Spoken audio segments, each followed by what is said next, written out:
मेरे प्यारे विद्यार्थी मित्रों, आज 8वीं कक्षा के तीसरे पाठ मेरा देश मेरी माँ, इस पाठ के बारे में हम जानने की कोशिश करेंगे।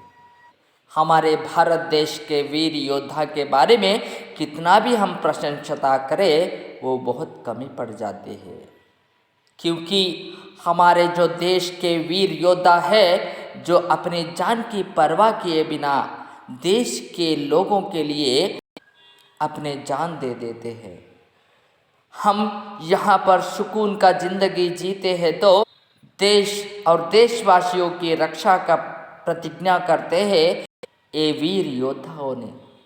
तो इस पाठ उसी के ऊपर है। तो ऐसे एक योद्धा के ऊपर ये पाठ है। आज हम इस पाठ के बारे में सुनेंगे। सन 1965 की एक शाम, हर तरफ शांति का वातावरण था। किसी तरह कोई आशंका नहीं थी। तभी दुश्मनों ने भारत के ऊपर आक्रमण कर दिया। अचानक हुए इस हमले ने भारतीय सेना को चौंका दिया। छुट्टियां बिताने अपने घर आए सैनिकों को तुरंत वापस आने की आदेश भेजे गए। छुट्टियां बिता रहे भारतीय सेना के ही एक मेजर को जब सूचना मिला तो जाने की तैयारी कर उन्होंने माँ के पैर छूकर प्रणाम किया। माँ का ममत्व जाग उठा, आंखों में आंसू भर गए और उन्होंने बेटे को सीने से लगा लिया। मेजर का गला भी रुक गया, पर तुरंत ही मातृभूमि का स्मरण हो गया। युद्ध भूमि को जाते हुए पुत्र के सिर पर हाथ रख आशीर्वाद देते हुए माँ ने कहा, बेटे, इस समय राष्ट्र रक्षा ही प्रत्येक भारतीय का सबसे बड़ा कर्तव्य है। जाओ और दृढ़ता से अपने कर्तव्य का पालन करो। याद रहे, भारतीय परंपरा सीने पर गोली खाने की है, पीठ पर नहीं। ऐसे बोलकर माँ ने अपने बेटे को भेज दिए। युद्ध भीषण रूप से फैलता जा रहा था। इच्चेगिल नहर का मोर्चा भारतीय सेना के लिए चुनौती की दीवार बना खड़ा था। प्रश्न उठा, इस अभेद दीवार को तोड़ने की जिम्मेदारी कौन निभाएगा? कार्य आसान नहीं था। सीधे मौत के साथ जूझना था। पर वीर कभी मौत के भय से रुए हैं? तुरंत एक वीर ने इसका दायित्व स्वीकार कर लिया।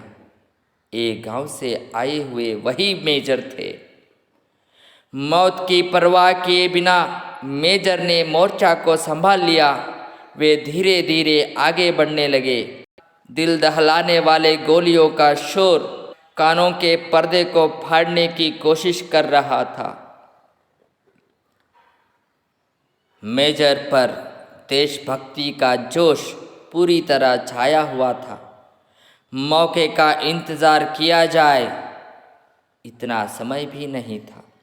इसलिए वे घड़ाघड़ गोलीबारी करते हुए दुश्मन के टैंकों को ध्वस्त करते आगे बढ़ रहे थे। तभी दुश्मन की कई गोलियां एक साथ समसमाती हुई आई और मेजर के हाथ व पेट में घुस गई। मगर भारतीय परंपरा सीने पर गोली खाने की है, पीठ पर नहीं। माँ के ये शब्द प्रेरणा देते रहे थे। वे चोट की परवाह किए बगैर आगे बढ़ते रहे और गोलियां आ आकर उनके सीने में घुसती रही। स्थिति को समझते हुए उनको पीछे हटने का आदेश जारी किया गया, पर मेजर के कदम रुके नहीं। दुश्मन के सारे टैंकों को ध्वस्त कर विजयश्री को गले लगाकर ही उन्होंने दम लिया। तुरंत ही अमृतसर के सैनिक अस्पताल में उन्हें लाया गया, पर तब तक पूरा सीना गोलियों से छलनी हो चुका था। रूधे गले से अधिकारियों ने पूछा, आपकी कोई अंतिम इच्छा है? गोलियां सीने में कसक रही थी, पर मेजर ने चेहरे पर मुस्कान लाते हुए कहा, हाँ है, मेरी माँ तक संदेशा पहुँचा देना। तुम्हारे बेटे ने गोलियाँ सीने पर ही खाई है, पीठ पर नहीं। जानते हो ये बहादुर कौन थे? ये भारतीय सेना के अफसर मेजर आशाराम त्यागी थे, जिन्होंने माँ के वचनों का पालन करते हुए अपनी मातृभूमि का रक्षा के लिए प्राणों की बाजी लगा दी। दीपक बुझ गया, पर उनकी अमर ज्योति युगों तक देशभक्तों को राह दिखाती रहेगी।